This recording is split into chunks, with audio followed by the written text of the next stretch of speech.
여러분 다시 한번 환영하고 축복합니다. 사랑하고 격려합니다. 우리는 그리스도 안에서 한 몸됨을 날마다 경험해야 돼요. 서로 모르는 사람으로 만났지만은 우리의 만남은 결코 우연이 아닙니다. 하나님 안에서 필연입니다. 그래서 여러분 이 필연적인 만남들을 또 우리는 가꾸어 갈 또 필요가 있을 것 같습니다. 자, 오늘도 계속해서 지난번에 이어서 갈라디아서 말씀을 전해드리도록 하겠습니다. 이 3주 만에 하는 설교라서 많이 잊어버릴 것 같아서요. 제가 좀 여러분의 기억을 떠올리는 그런 지난번 설교를 조금 핵심적인 내용만 정리하는 시간을 갖도록 하겠습니다. 1부 때는 제가 좀 많이 한 것 같아요. 그래서 2부 때는 어느 분의 적극적인 그 조언에 의해서 대폭 줄여서 핵심적인 내용만 말씀을 드리도록 하겠습니다. 저는 왜 이렇게 인생의 서론이 길는지 모르겠는데 서론이 길지 않도록 조절해 주셔서 참으로 감사합니다. 먼저는 갈라디아서 주제입니다. 이 갈라디아서는 어떤 내용을 담고 있냐면은 사람이 천국에 가는 것, 곧 구원을 받는 것이 우리의 선한 행위가 아니라 또 율법을 온전히 지키는 것이 아니라 오직 유일하신 우리의 길이요 생명이신 예수 그리스도를 통해서 또 그분의 십자가 사역을 통해서 우리가 구원받았다는 것을 믿는 믿음으로 간다는 것을 전하기 위해서 이 갈라디아서가 기록되었습니다. 그래서 이 내용을 함축하는 한 가지 신학적인 표현이 이신칭이라고 합니다.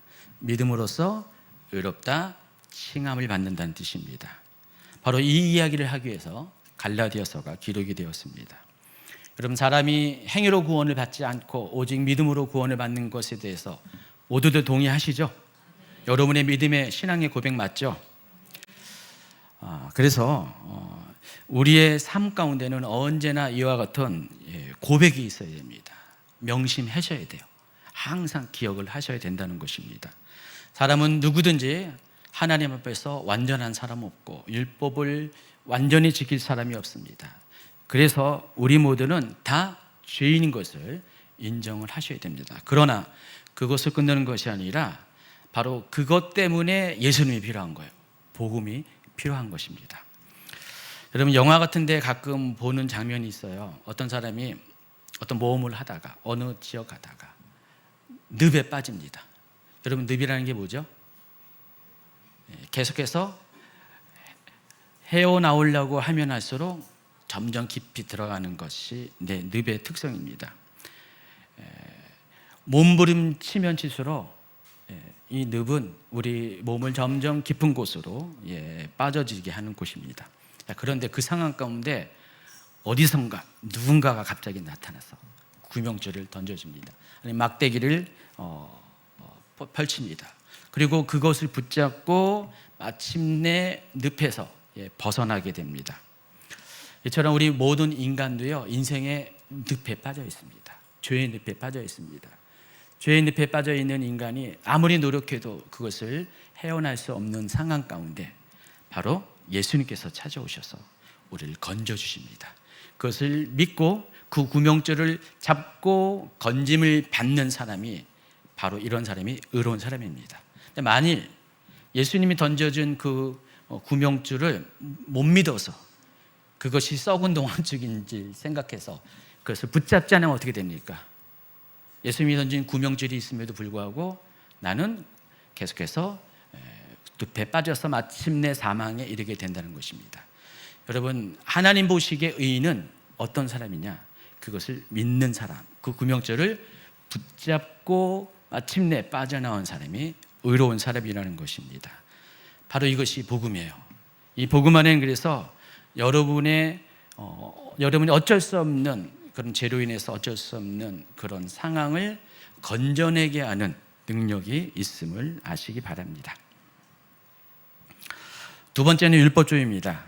어떤 사람들은 복음 외에도 율법을 지켜야 구원을 받는다는 생각을 하고 주장을 하는 사람이 있습니다. 이게 바로 율법주의인데, 율법주의에 대해서 여러분이 한 가지 기억할 것은 율법주의는 행위를 구원의 절대적인 조건으로 삼는다는 것입니다.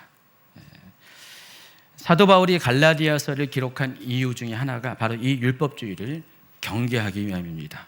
그래서 결국 이 율법주의는 사람으로 하여금 율법의 종으로 얽매이게 하기 때문에 하나님께서 겨우겨우 우리를 예수님을 통해서 늪에서, 죄의 늪에서 끌어냈음에도 불구하고 다시 그 늪으로 빠져들게 하는 그와 같은 역할을 하기 때문에 사도 바울은 이 율법주의를 경계하기 위해서 이 갈라디아서를 기록을 했다는 것입니다.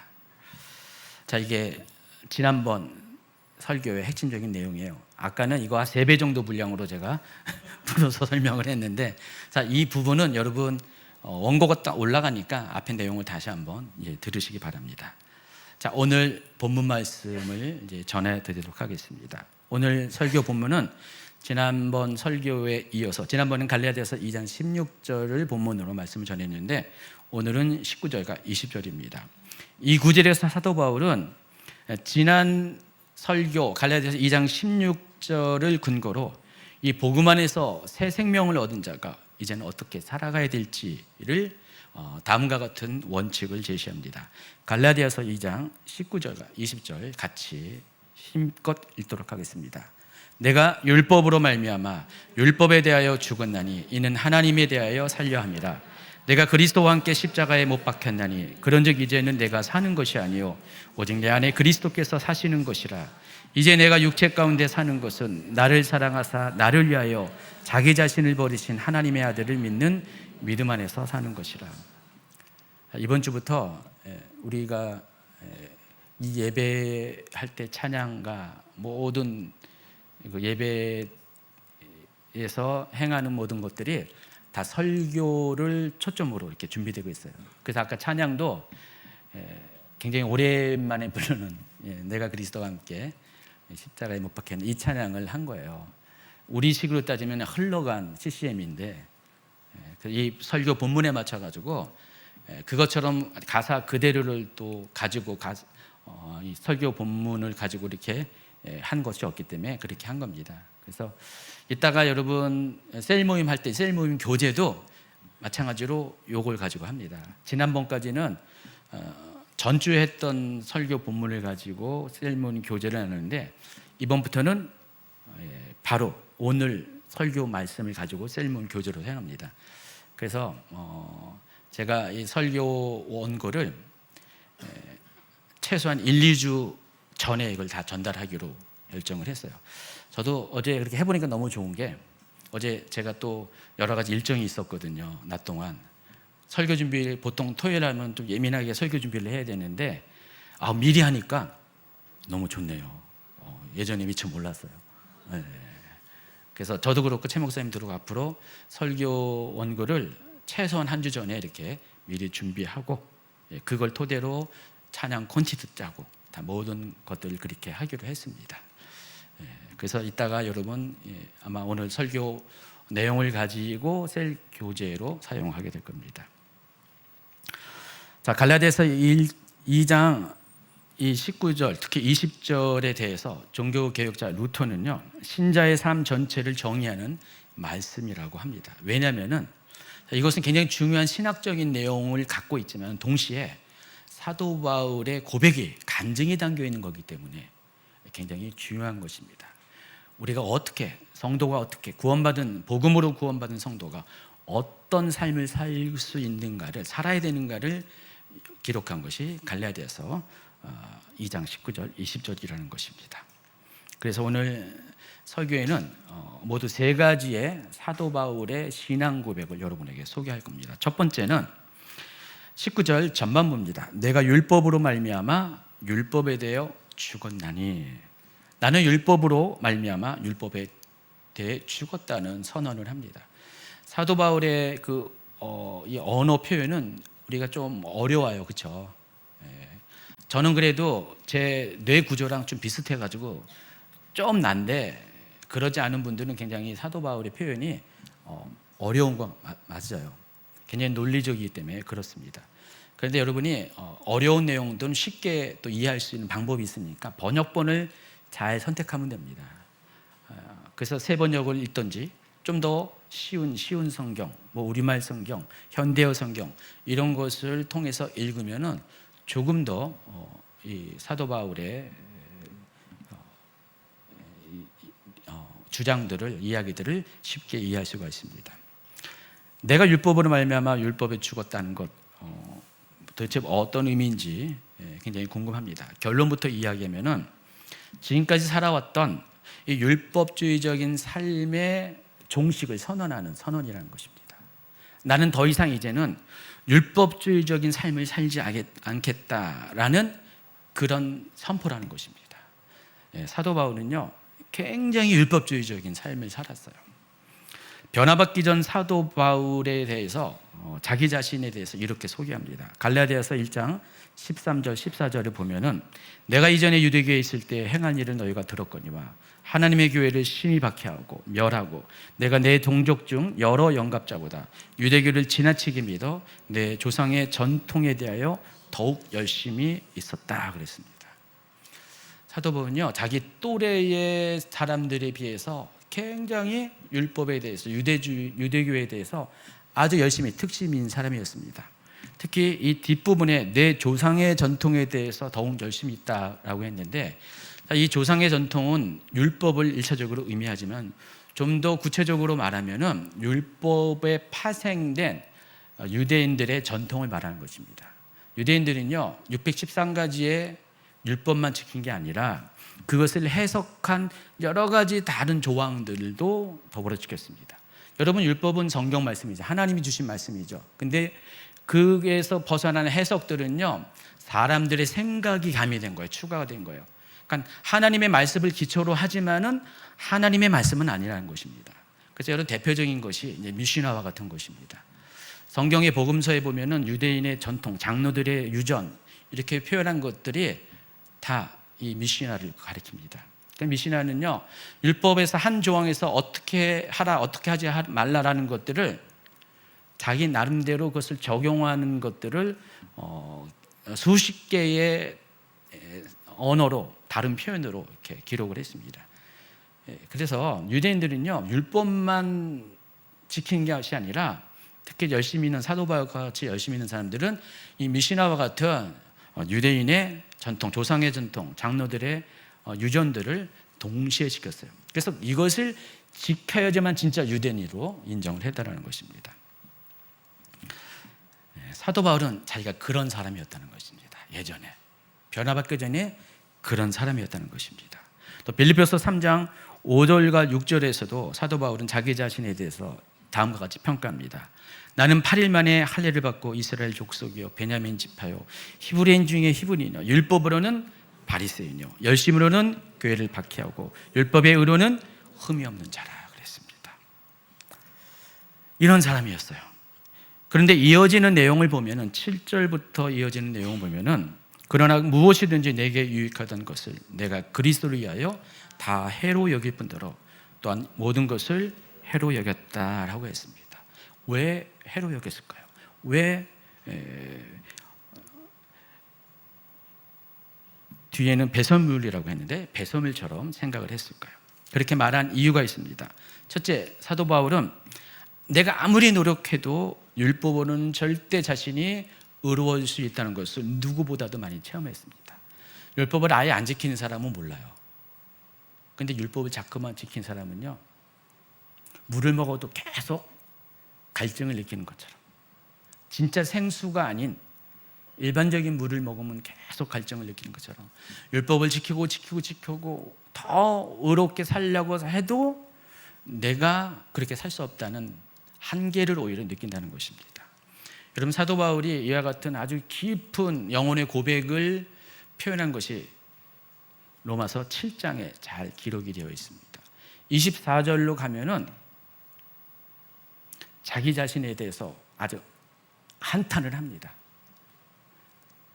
자기 자신이 마치 사망의 몸에 묶여 있는 것처럼 느끼게 됩니다. 여기서 사망의 몸은 시체를 의미해요. 시체와 결박돼 가지고 나 스스로는 그 결박된 시체에서 벗어날 수 없는, 그 썩어서 냄새나는 그 시체와 같은 그 사망의 몸에서, 죄의 그런 속박에서 벗어날 수 없는 자기 자신을 절감하게 된다는 것입니다. 그래서 한편으로는 나는 죄를 싫어하고 죄를 멀리하고 싶지만은 내 안에 있는 또 다른 한 마음은 계속해서 죄를 짓게 하는 너무나 심각한 갈등이 있어요. 차라리 하나님의 말씀을 모르면은, 율법을 모르면은 그렇게 고민도 안 해요, 우리는요. 근데 하나님을 알게 되면요, 그때부터 고민이 찾아오게 된다는 것입니다. 그 결과 율법에 의로서는 결코 자신은 구원받지 못한 사실을 깨닫게 되었습니다. 두 번째 깨달은 것이 구원은 곧 그리스도를 믿는 믿음으로 말미암는 것이고, 따라서 내 의가 아니라 하나님께로부터 온 의만이 오직 나를 구원할 수 있다는 것을 깨닫게 되었다는 것입니다. 그게 이제 8절 이하입니다. 그래서 7절부터 9절까지 한 번 더 같이 큰 소리로 읽도록 하겠습니다. 그러나 무엇이든지 내게 유익하던 것을 내가 그리스도를 위하여 다 해로 여길 뿐더러 또한 모든 것을 해로 여김은 내 주 그리스도 예수를 아는 지식이 가장 고상하기 때문이라. 내가 그를 위하여 모든 것을 잃어버리고 배설물로 여김은 그리스도를 얻고 그 안에서 발견되려 함이니 내가 가진 의는 율법에서 난 것이 아니요 오직 그리스도를 믿음으로 말미암은 것이니 곧 믿음으로 하나님께 난 의라. 율법에 대해서 진지하면 진지할수록, 율법을 지키는 것에 대해서 열심일수록 오히려 자신은 죄인이라는 사실만 더 깊이 깨닫게 된다는 고백입니다. 왜 그럴까요? 열심히 의로운 삶을 살려고 하는데 왜 더욱더 자신이 이렇게 초라한 사람으로 느껴지게 될까요? 바로 율법이 하는 역할 때문에 그렇습니다. 율법이 하는 역할에 대해서 제가 지난 설교 가운데 뭐라고 했어요? 정죄 기능이 있다고 그랬습니다. 그래서 율법은요, 죄를 죄로 인식하게 하는 역할을 해요. 마치 우리가 거울 앞에 서 있으면은 자기 실체가 드러나잖아요. 자기는 거울 앞에 서기 전에는 멋있고 잘생기고 예쁘다고 생각했는데 어느 날 거울을 봤잖아요. 자신의 실체가 드러납니다. 어떤 분은요, 거울을 안 본대요. 자기 모습 보기 싫어서. 어느 날 거울 앞에 서게 되면요, 내 늙어진 모습, 주름이 그냥 가 있는 모습, 얼굴에 김이 죽은 게 막 이런 것들이 막 나 있는 모습, 이런 것들이 막 보이기 시작하는 거예요. 여자분들 엄청 속상하잖아요. 그럼 남자들도 속상하지 않을 것 같은데 남자들도 속상해 하더라고요. 그래서 우리 율법은 그와 같은 역할을 합니다. 거울과 같아서 죄를 죄로 드러나게 하는 것입니다. 또 마치 엑스레이, CT, MRI 같은 영상의학 장치처럼 우리 속에 있는, 보이지 않는 우리 속에 있는 문제들을 드러나게 합니다. 내 정서적인 문제, 내 영혼 안에 있는 것들이 전에는 몰랐었는데, 행동으로 드러나지 않을 때 몰랐었는데 이 율법을 통해서 그것들이 문제가 있다는 것들을 깨닫게 한다는 것입니다. 그래서 율법은 내가 얼마나 연약하고 얼마나 하나님 앞에서 의롭지 못한 사람인지를 깨닫게 합니다. 이것이 바로 율법의 정죄 기능입니다. 근데 여기서 그치는 것이 아니죠. 율법은 이것으로 그치는 것이 아니라, 그렇기 때문에 나의 의가 아니라, 율법의 의가 아니라 바로 예수 그리스도가 필요하다는 사실을 더 절실하게 느끼게 한다는 것입니다. 그래서 갈라디아서 2장 19절 전반부의 이 고백, 내가 율법으로 말미암아 율법에 대해 죽었다는 이 고백은 그와 같은 사도 바울의 그런 깊은 연민을 통해서, 고민을 통하여서 이와 같은 선언을 할 수가 있다는 것입니다. 그래서 사도 바울은 이와 같은 율법과의 단절을 선언을 합니다. 그게 내가 율법에 대해서 죽었다는 표현입니다. 그런데 여러분이 이 대목에서 각별히 주의해야 될 것이 있습니다. 사도 바울이 죽었다고 표현하는 것은 율법에 대해서 죽었다는 것이 아니라, 율법 자체가 아니라 율법주의에 대해서 죽었다는 것입니다. 나는 이제부터는 율법주의에 대해서는 죽은 사람이다, 상관없는 사람이다 라고 이야기를 하는 것입니다. 결론적으로 지금까지 소개한 이 갈라디아서, 빌립보서, 로마서 모두에서 사도 바울이 경계한 것은 율법 자체가 아니라 뭐라고요? 율법주의라는 것입니다. 이 율법을 지킴으로 구원을 받는다는 이 율법주의를 마치 뭐와 같이 여기겠다고요? 똥같이 여기겠다는 거예요. 쉽게 얘기하면 똥처럼 여기겠다는 거예요. 그런데 이 율법주의에 대해서 죽음을 맞이하는 순간, 다시 말해서 율법주의를 가감하게 버리는 순간 내 인생 가운데 놀라운 변화가 생깁니다. 그때부터 또 다른 내가 살아나는 거예요. 또 다른 내 인생이 살아나는 것인데 그것은 하나님에 대한 삶입니다. 내가 율법에 대해서 죽는 순간, 율법주의를 버리는 순간 하나님에 대해서는 다시 살아나는 삶을 경험하게 된다는 것입니다. 자, 19절 후반부가 그 고백이에요. 이는 하나님에 대하여 살려 함이라 그랬습니다. 자, 율법주의가 죽을 때 하나님 안에서 내 삶이 다시 살아나는 진정한 삶이 비로소 시작이 된다는 고백입니다.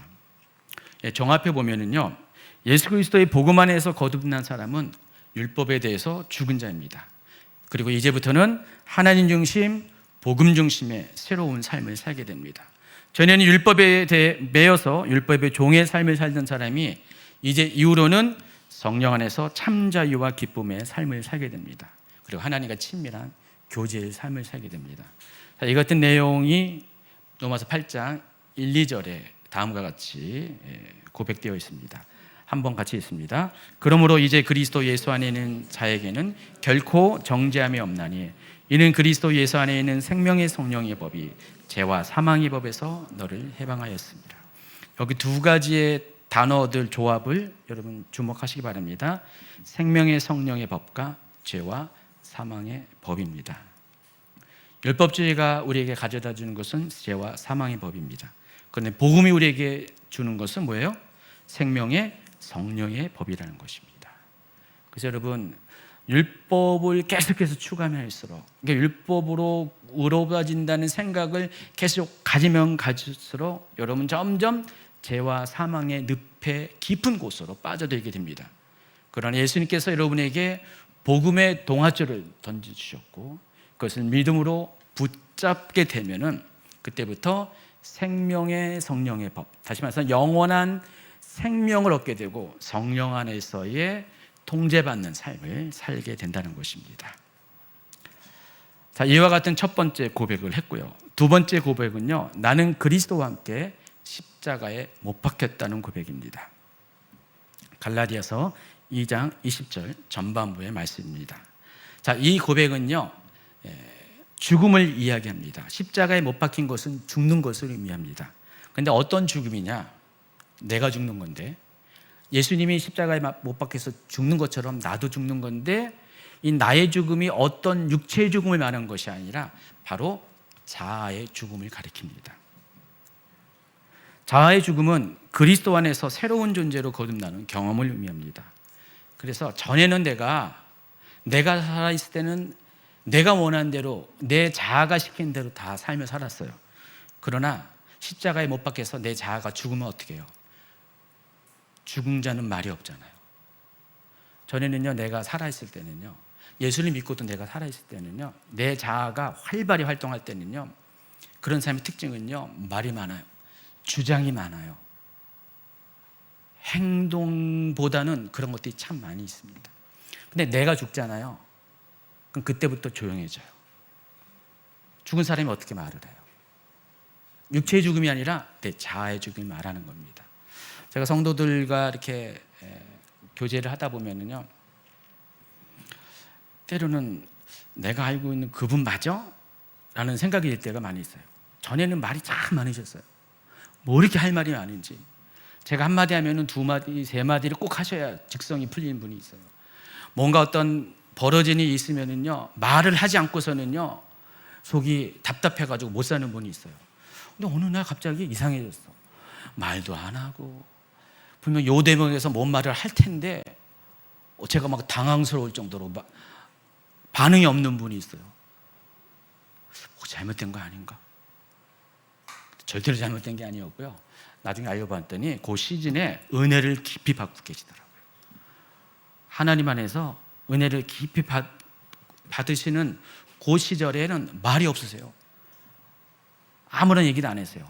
근데요, 좀 더 지나고 나서요, 또 말씀을 많아져요. 다시 살아났어요. 내가 또 살아났어요. 저는요, 저도 그렇고 여러분 모두가 그냥 계속 죽었으면 좋겠어요.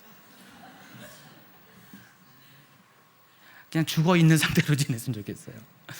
근데 중요한 것은요, 내가 죽으면은 누가 살아나요? 예수님이 살아나요. 내 안에서 예수님이 살아나게 된다는 것입니다.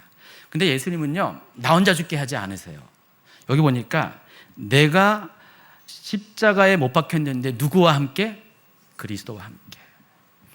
예수님은요, 나만 죽으라고 하지 않고요, 함께 그 죽음의 자리에 동참을 하신다는 것입니다. 그래서 우리가 이것도 믿음인 것 같아요. 내 자아가 죽는 것은 손해볼 것 같고 억울한 것 같지만은 그런 것이 아니라 이미 예수님께서 나보다 앞서 자신을 십자가에 그렇게 내어주셔서 십자가에 못 박혀 주셨고, 주님이 하신 그 일을 너도 같이 나와 함께 하자는 것을 의미하는 것입니다. 그렇기 때문에 내가 자아가 죽으면은요, 어떤 변화가 생기냐면은 그리스도와의 연합이 일어나게 됩니다. 여러분, 내 자아가 그리스도와 연합이 일어나는데, 내 고집이 살아있으면 절대로 내가 그리스도와 연합할 수가 없어요. 여러분, 교회에서 보면은 어떤 셀은요, 정말 사랑이 넘치고요, 하나 돼서 잘해요. 근데 어떤 셀은요, 그냥 일마다 건마다 말이 많고 분란이 많이 일어났어요. 그래도 만약에 10개의 셀이 있다면, 10개의 셀이 있다면, 그래도 우리 교회는 과거에는 한 5대5 정도 됐다면, 요즘은 점점 줄어가지고 한 8대2, 9대1 분량으로, 그런 비율로 그래도 화평한 셀이 참 많아요. 근데 여전히 분란이 있는 셀이 있는데, 특징들은 뭔지 아세요? 아까 말한 것처럼 말이 많아요. 다. 그래서 어떤 분들은 셀 리더가 말을 하면은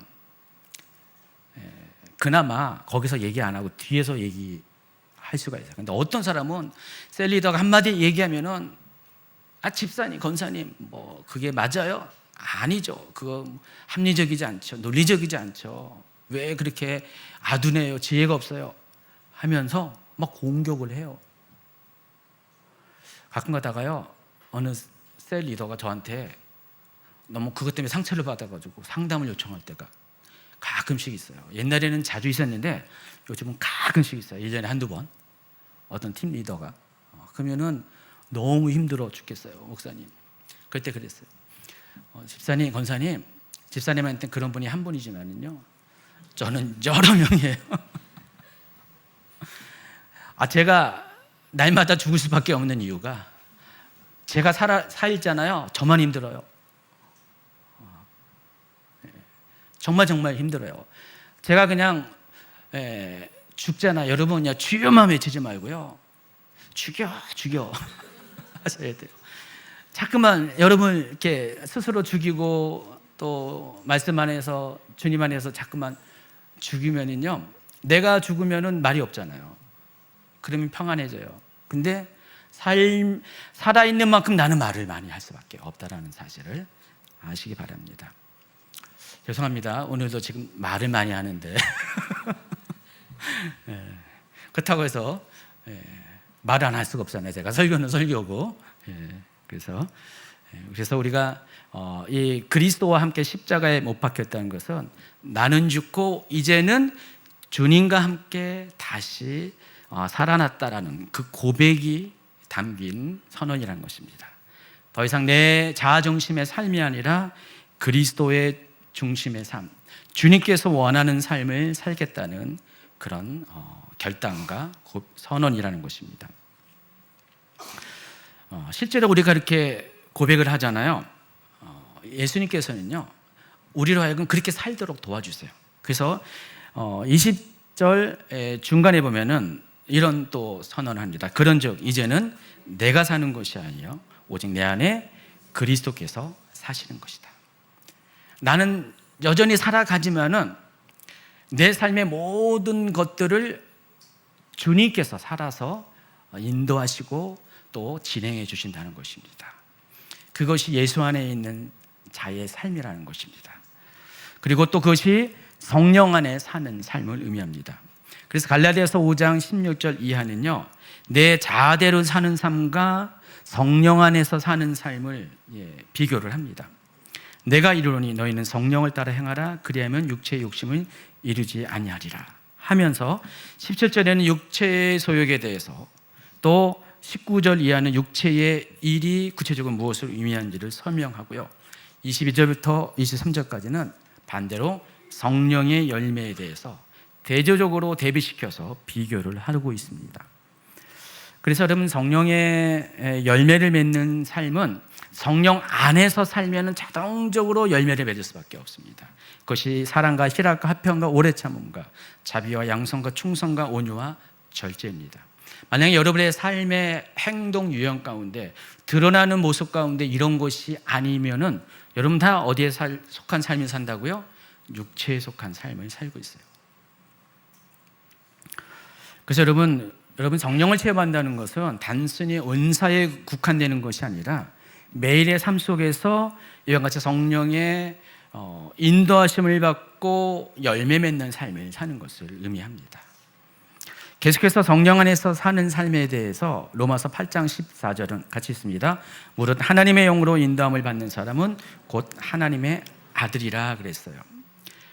우리가 하나님의 영으로 인도함을 받을 때 바로 그런 사람을 가리켜서 하나님의 자녀라고 인정을 하고 있다는 것입니다. 갈라디아서 5장 25절입니다.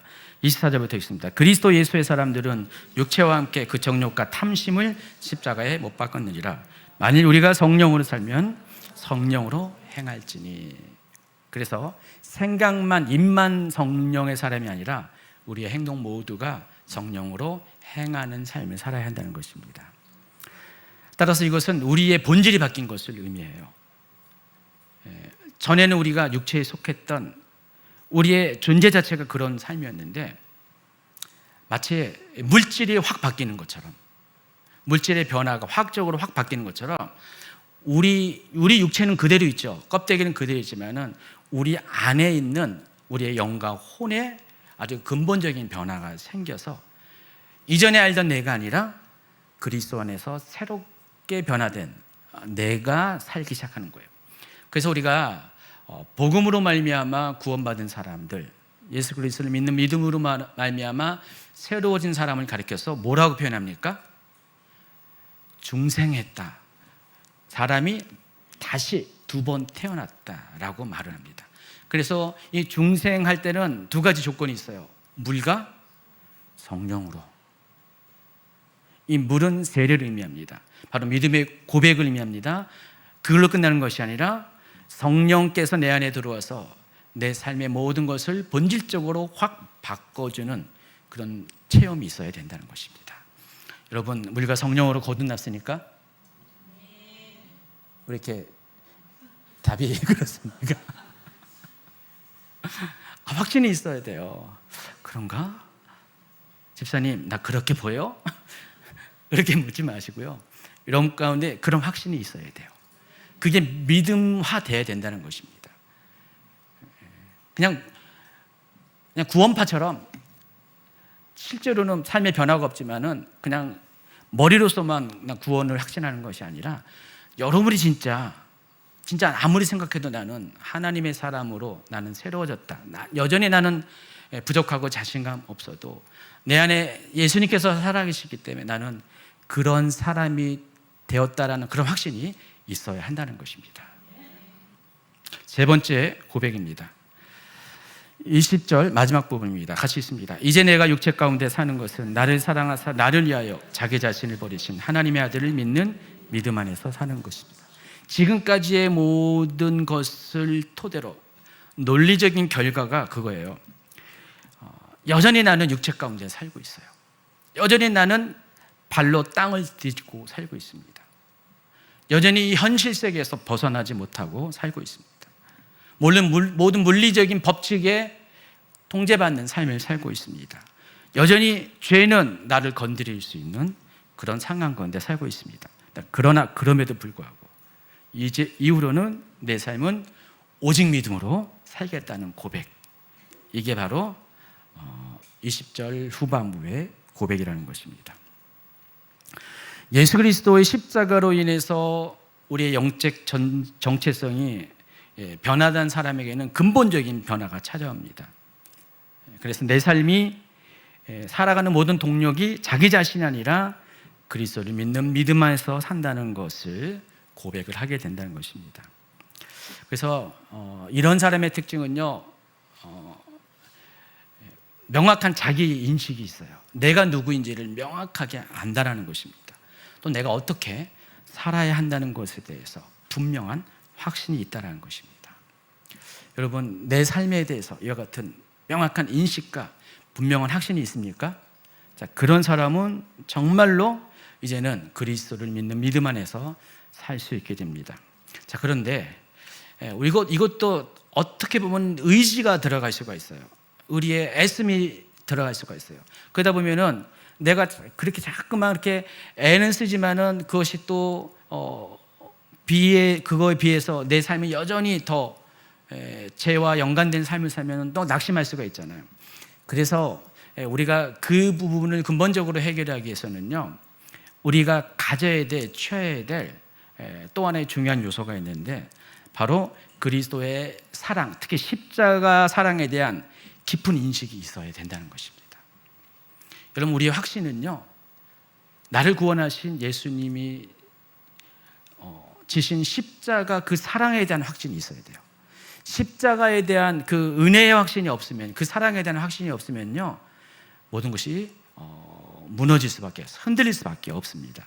그래서 내가 누구인지를 알고 나를 위해서 예수님께서 어떻게 행하신가에 대한 분명한 인식이 있어야 되고, 또 그 고백이 내 삶 가운데 있어야 된다는 것입니다.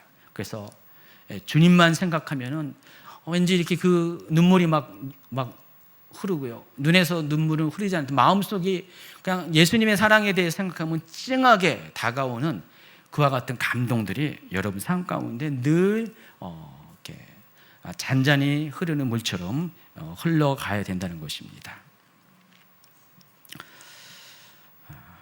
오늘 말씀을 다시 정리합니다.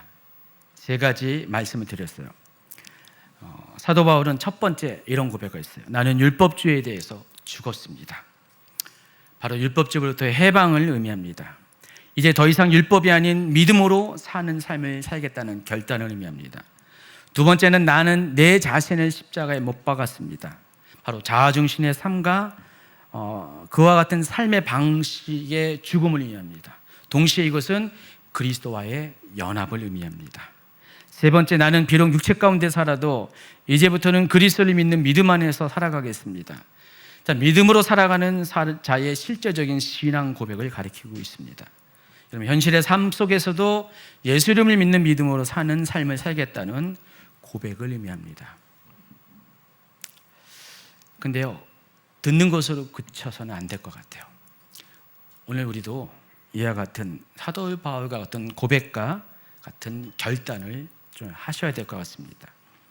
혹 지금까지 나는 그래도 모범적으로 예수 믿는 자로서 모범생처럼 다른 허튼 길로 가지 않고 그냥 예수님을 겸손하게 쫓는 그런 삶을 살았는지 한번 점검해 보세요. 그런데 그것이 순수한 내 마음이 아니라 순수한 신앙의 동기가 아니라 그것 또한 노력이 됐고 또 애씀이 됐는지를 한번 점검해 보시기 바랍니다.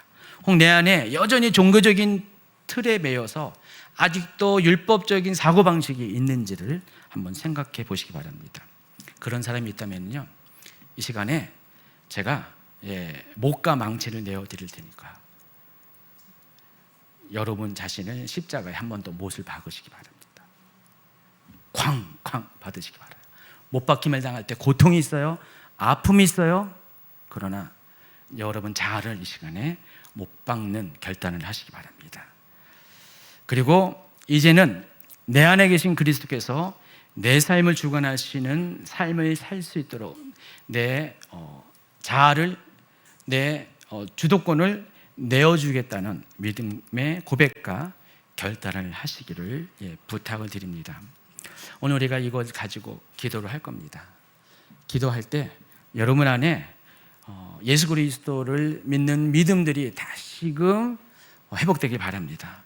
성령 안에서의 삶, 말씀 안에서의 삶이 다시금 일어나기 바랍니다. 그런 사람은 죄의 저주와 속박을 이기고 영적 생명을 얻게 되는 삶을 살게 될 것입니다. 우리가 같이 기도합니다. 기도할 때 주님, 내 힘이 아닌 오직 예수님을 믿는 믿음으로 이제부터 살아가게 하여 주시옵소서. 그동안 내가 가지고 있었던 율법주의적인 틀, 종교의 영 안에서 영향을 받고 있었던 모든 삶의 방식들을 내려놓게 하여 주시옵소서. 나 혼자서는 이것을 할 수 없다면 내 영혼의 구세주이시고 내 삶을 하나님께로 인도하신 성령님을 초청하면서 계속해서 주님 앞에 나아갈 수 있도록 그분의 도움을 구하는 그런 기도를 하게 하여 주시옵소서. 그리고 하나님, 이제 내 자아가 더 이상 내 뜻대로 살아가는 것이 아니라 이제는 그리스도께서 내 삶의 모든 주도권을 가지고 말씀 안에서, 성령 안에서 나를 인도하는 삶을 살기를 원합니다. 그와 같은 고백을 여러분 이 시간에 하나님께 드리는 시간을 갖도록 하겠습니다. 우리 같이 기도한 시간 갖습니다.